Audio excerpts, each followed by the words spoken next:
Okay, magandang araw mga paps. Ito, tama raw FX. Oh. Bali, naging problema nito, nagdadrag. Ayan, bali, yan, pinalitan na natin ng pressure plate, clutch disc, tsaka release bearing. Sinama na rin natin yung pilot bearing nito. Binaba natin yung pinaka-transmission. Ito, paps, pa lang, wala pang isang taon na ganun na yung nangyari. Kaya titingnan natin yung bali, ito yung ating parts, oh. Aisin. Ayun, boss. Ayan, oh, hindi na pupudpud, oh.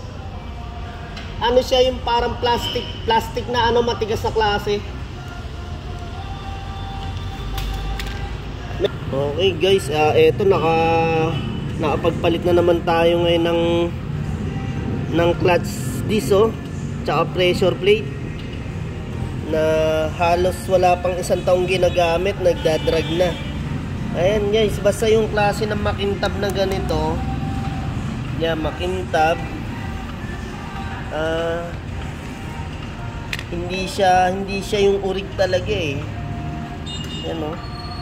Halos hindi na pupudpud yung klase ng clutch disc natin. Isa sa kala mo plastic na matigas na klase, kaya mangyayari talaga dragging. Eto, bago-bago rin tong natin na to, pressure plate, naapektuhan na rin kaya pinalitan na rin natin. Okay mga paps, ito yung ating pinaka part number, oh, Aisin. Okay, ito patapos na tayo. Kinakabit na natin itong pinaka propeller. Yun.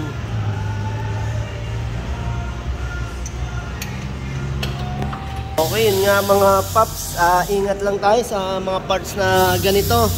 Gaya nito, halos kalahating taon pa lang nagdrag na siya, oh. Halos bago-bago pa nga, oh. Tignan mo naman, halos hindi pa man lang nadumihan. Kasi hindi siya napupudpod.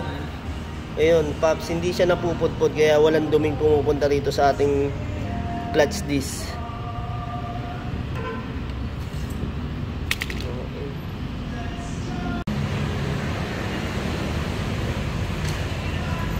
Okay, yun nga paps, naging problema natin, clutch disc sa pressure plate. Pero yung pinaka-nakita natin talagang hindi nag-match nito, itong ating clutch disc. Kaya medyo dragging talaga siya. Imbis na gamitin pa natin, kailangan palitan natin agad, baka madamay pa yung ating flywheel or may damay pang ibang parts. Kaya yun mga paps, pag may ganun pangyayari, mas maganda palitan na rin natin, baka mas lumaki pa yung ating gastos, sira ng sasakyan. Okay, maraming salamat. Ito ang Colocoy Garage.